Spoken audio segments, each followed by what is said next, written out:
Well, students, good evening to all of you. Today, we will discuss the topic Rehabilitation Council of India. We will talk about the RCI Act 1992. Right, guys? But before starting this topic, we will come to know a little bit history of RCI, Rehabilitation Council of India. Then we will discuss about concept and meaning of RCI. Then we will discuss about major aims or salient features of RCI Act 1992. After that, we will see that who are the person who can apply for the RCI accreditation process and what are the RCI courses.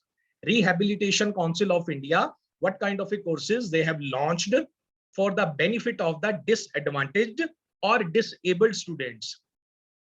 And in last, we will discuss about functions and responsibilities of RCI Council. Right, guys? This is a very much important topic. So first we discuss about history of a RCI, Rehabilitations of India. RCI, the full form of a RCI is Rehabilitations of India. Guys, the rehabilitation of persons with disabilities in India has been receiving attention during the last 5 decades since independence. Hardly any planned effort were made in this field for developing trained manpower which could help in rehabilitations of the persons with disabilities in India. Basically, since independence, we are facing this problem. We are not taking care of the disabled persons who are physically handicapped, visually have the problem, hearing problem. We are ignoring such kind of a students because lack of a infrastructure, lack of a manpower, lack of a trained persons, lack of a professionals. We are not taking care of these students. Actually, what happened in the year of 1981, it was declared as the International Year of Disabled Persons by the United Nations in 1981. So therefore, it was decided by Government of India to set up a rehabilitation council, which would be responsible for training policies and programs, right? To standardize the training courses for professional dealing with the persons with disabilities, right? Then to grant recognitions to the institutions running these training courses, okay? Training courses for the disabled persons, to maintain a central rehabilitation register of rehabilitation professionals, and to promote research in rehabilitations and special education. So guys, this was the year when RCI, Rehabilitation Council of India, came into existence. So earlier in 1986, it was registered as a society, RCI, right? Now I'm talking about 2022. Now RCI is a apex government body. It is a government legislative body under the Ministry of Social Justice and Empowerment, right? And works for what RCI does, what kind of a work RCI does. It works for the disadvantaged, disabled, and special education requirement communities, okay? Because these problems we are facing since independence. We are not taking care of a disabled person, disadvantaged persons. So this rehabilitations of a council was formed in 1986, and in the parliament, it was enacted in 1st September 1992. It has become the act. Earlier, it was a bill, okay, which came in the Parliament of India, and 1st September 1992, it has become the act, RCI Act, in order to regulate the training of rehabilitation professionals and maintenance of the central rehabilitation register and for matter connected therewith, right? What were the objectives of the RCI? The objectives of the RCI was regulate human resource development in rehabilitation throughout the country, right? Certified, qualified professionals and personnel in the field of disabilities, ensure quality, standard and uniformity in the rehabilitation programs offered throughout the country, right? Now, this was a year when it has become the act. So we started taking care of the disabled person, and the major objective of RCI was they have to take care of the such kind of a student, such kind of a persons, okay, and providing the qualified and expert professionals who can taking care of their needs, right? Rehabilitation Council of India Act 1992, what it says? It says that it was set up by the Government of India to regulate, standardize training policies and programs in the field of a rehabilitations or persons with disabilities, right? I think you have understood. Under this act, every rehabilitation practitioner, including special educators, are expected to register in the RCI after qualifying from training institutes recognized by RCI. Right? Whosoever person who is practicing, such kind of a, who has started such kind of a rehabilitation center, who he has to take the affiliations from the RCI. For example, many schools takes the affiliation from the CBSE, ICSE. Many colleges takes the affiliations from the universities. Similarly, if any of the person wants to start this, institute, they have to take the recognitions from the RCI, right? So next, we discuss what are the major aims, salient features of the RCI Act 1992. Right? It is very much important. Whatever I'm discussing in this slide, guys, you have to write everything in your exam. Okay. Most of the time, this question comes in your MEd exam. Even last year, this question has come. Explain in detail the RCI Act 1992. Right? So, what are the aims and salient features of the RCI Act 1992? Number one, to regulate training policies and programs in the field of a disability rehabilitation. Next, to standardize training courses for professionals working with people with disabilities, right? Next, to prescribe minimum standard of education and training of various categories of professionals working with people with disabilities, right? Next, to recognize institutions, universities running degree, diploma, certificate courses in the field of a disability rehabilitation. Guys, abhi like just say you are doing the B.Ed or M.Ed, your B.Ed or M.Ed, it is called a general B.Ed or M.Ed. Okay, there is a one more category, right? And this category is called the B.Ed or M.Ed in special education, right? For example, you are doing the B.Ed or M.Ed, it is recognized by the university and approved by the NCTE. What is NCTE? National Council for Teacher Education. It is a apex body of the education courses. For example, MCI, Medical Council of India. So whosoever does the MBBS course and others, right? These courses, there are two things.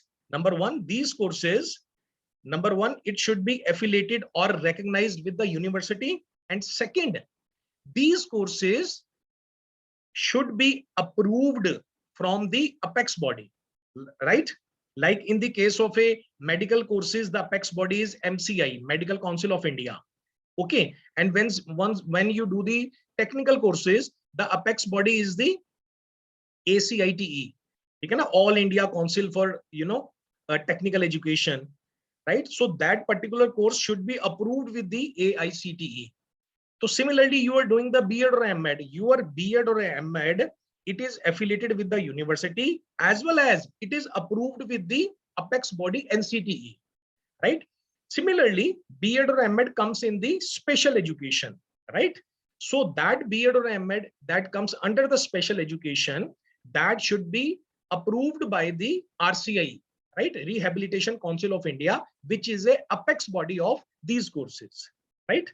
So another salient features or aims of RCI Act 1992 says that to recognize the institutions, universities running degree, diploma, certificate courses in the field of disability rehabilitations. Because kya tha, during that time, many small institutions has opened in the throughout the country. Okay, but they were not registered. They are not approved by the RCI. right? So that's why the persons who were disabled, they are getting the coaching, they are getting the education from there. They are not getting, so many benefits.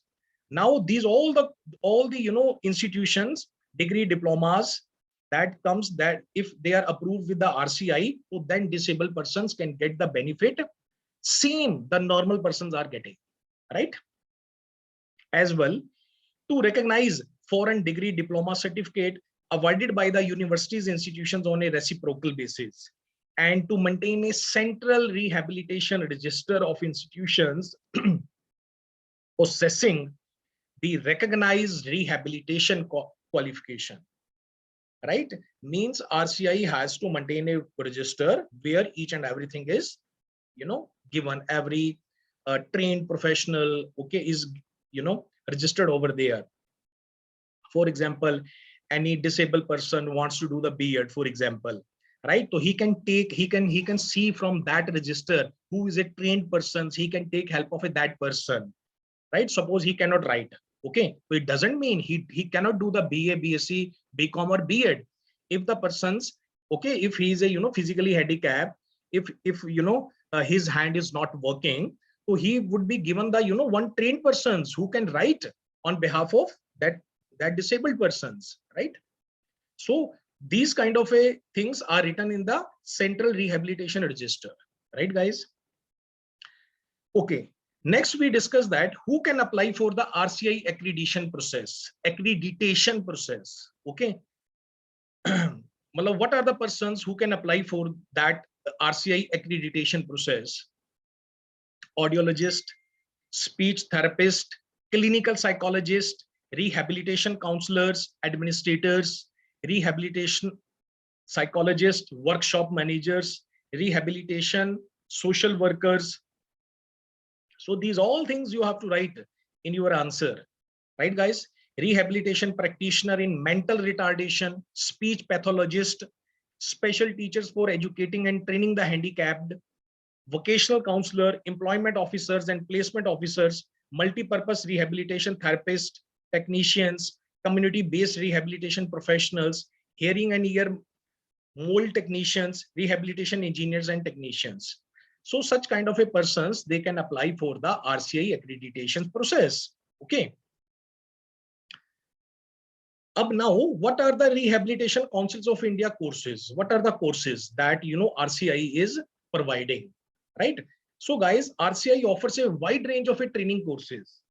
For example, your universities like Punjab University Patiala, Kurukshetra University, Hana, you have heard the name of these universities. They are providing the courses BA, BSc, B.Ed, M.Ed. So similarly, RCI, these are providing the courses in the regular as well as distance mode for the disabled persons, okay, which include the certificate courses, diploma courses, PG diploma courses, degree courses, PG degree courses, master level courses, short-term refresher courses. So these courses, are provided by the RCI Council of India, right? Okay, guys. Next, in last, we talk about the what are the functions and responsibilities of the RCI Council.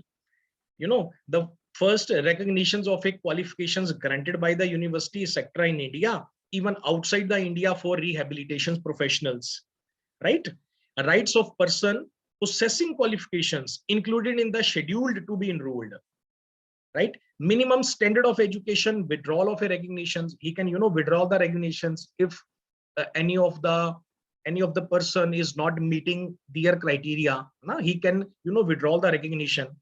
For example, university or schools, sometime IC member comes in your schools for the inspection and others. Okay, if there are a lot of deficiencies in your schools, they can withdraw the recognitions. So these are the we are discussing the functions and responsibilities of the RCI Council. As well, privileges of a persons who are registered on a register, professional conduct and removal of a names for registers, informations to be furnished by councils and publication thereof, cognizance of offences, protections of actions taken in a good faith, employee of a councils to be public servant, power to make rules, power to make regulations, lying of rules and regulations before parliament. So these are all the functions and responsibility of RCI Council. Similarly, you have seen in the colleges level and the schools level, and they have such kind of a powers, and they can withdraw the recognitions if any of the schools and colleges, they are now not meeting their criteria. So guys, this is the RCI Act 1992. So under this act, this questions comes, so you have to write all the things, right? It can become a full-fledged question. History of a RCI, I have given you the notes, okay, already send you the notes. History of a RCI, then you have to write about concept and meaning of the RCI, what are the aims, salient features of the RCI, and what are the persons who can apply for the RCI accreditation process, and what are the RCI courses, function and responsibilities of RCI councils and details. Right, guys? Thank you so much, sir. Thank you so much to all of you. So I'm going to stop this lecture. Okay, guys, thank you.